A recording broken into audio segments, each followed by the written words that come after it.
Hello friends, welcome to மாங்கனி சமையல்.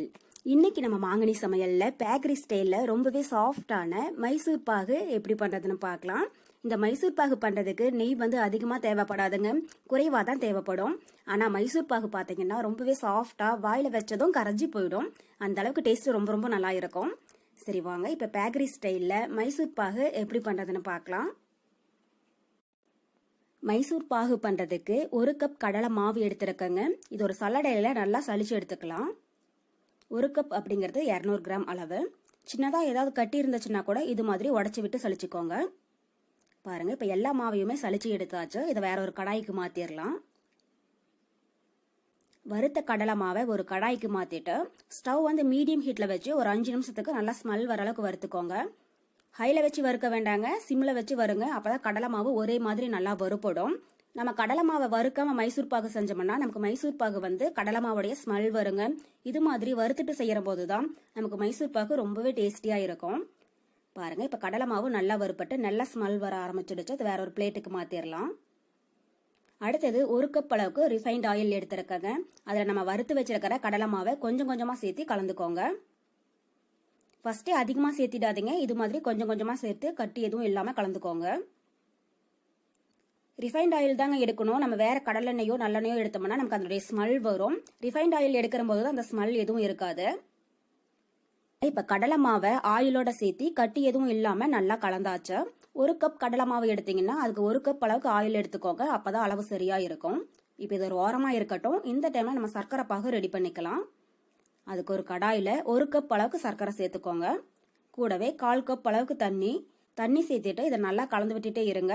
சர்க்கரை கரைஞ்சு பாகு வந்து நமக்கு ஒரு கம்பி பதம் வந்துடணுங்க. அந்த அளவுக்கு சர்க்கரை பாகு ரெடி பண்ணிக்கலாம்.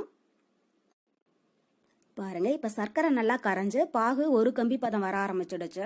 சர்க்கரை பாகை வந்து கையில தொட்டு பாத்தீங்கன்னா இது மாதிரி ஒரு ஸ்டிக் வரணுங்க. இதுதான் ஒரு கம்பி பதம். இந்த அளவுக்கு ஒரு கம்பி பதம் வந்ததுக்கு அப்புறமா நம்ம கலந்து எடுத்து வச்சிருக்கிற கடலை மாவை கொஞ்சம் கொஞ்சமா உள்ள சேர்த்து கலந்து விட்டுட்டே இருங்க.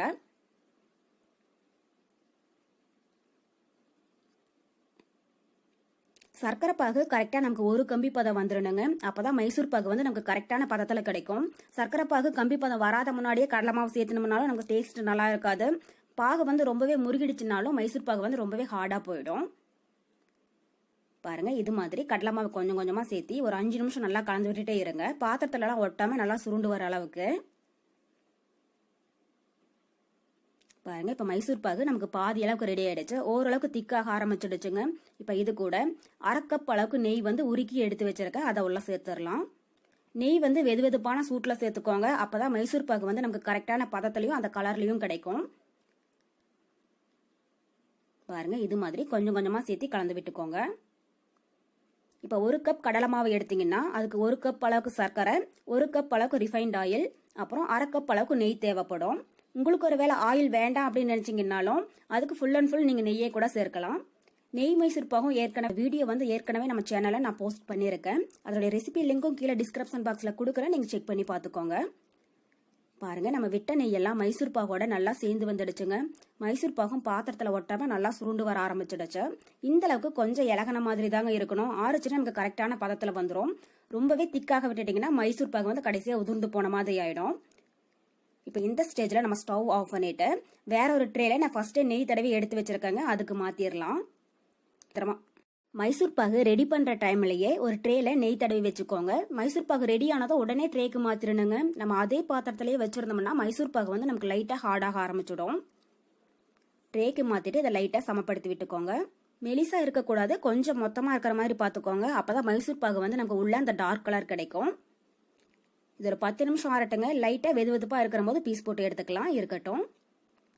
பாருங்க, இப்ப மைசூர் பாகு லைட்டா ஆற ஆரம்பிச்சிடுச்சுங்க. வெது வெதுப்பா இருக்கிற போது பீஸ் போட்டுக்கோங்க. அப்பதான் நமக்கு ஒரே மாதிரி பீசஸ் வரும். ஒரு மைசூர் பாகு வந்து ரொம்பவே ஆறிடக்கூடாதுங்க. லைட்டா வெது வெதுப்பா இருக்கிற போது பீஸ் போடுங்க. அப்பதான் பீஸ் போடுறதுக்கு நமக்கு ரொம்பவே ஈஸியா வரும்.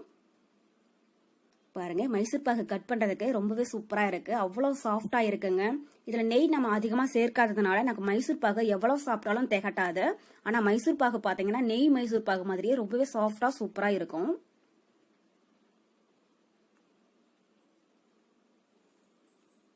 மைசூர் பாகை இது மாதிரி பீஸ் போட்டுட்டு இதை வேற ஒரு பிளேட்ல அப்படியே கவுத்துனீங்கன்னா மைசூர் பாகு வந்து கொஞ்சம் கூட உடையாதுங்க, நமக்கு ஒரே மாதிரி சேஃப்ல கிடைக்கும். பாருங்க, இப்ப மைசூர் பாகை கட் பண்ணி எடுத்தாச்சு. இது உள்ள நல்லா டார்க்காகவும் வெளியில லைட் கலராகவும் ரொம்பவே சூப்பரா வந்திருக்குங்க. இதை வேற ஒரு பிளேட்ல எடுத்து வச்சிடலாம். அவ்வளோதான், நமக்கு இப்போ ரொம்பவே சாஃப்டான மைசூர் பாகு ரொம்ப ரொம்ப சூப்பரா தயாராயிடுச்சா. கண்டிப்பா நீங்களும் இதே மெத்தட்ல செஞ்சு பார்த்துட்டு எப்படி இருக்குன்னு கமெண்ட் பாக்ஸ்ல சொல்லுங்க. என்னுடைய இந்த ரெசிபி வீடியோ உங்களுக்கு பிடிச்சிருந்தா மாங்கனி சமையலுக்கு சப்ஸ்கிரைப் பண்ணுங்க. நன்றி.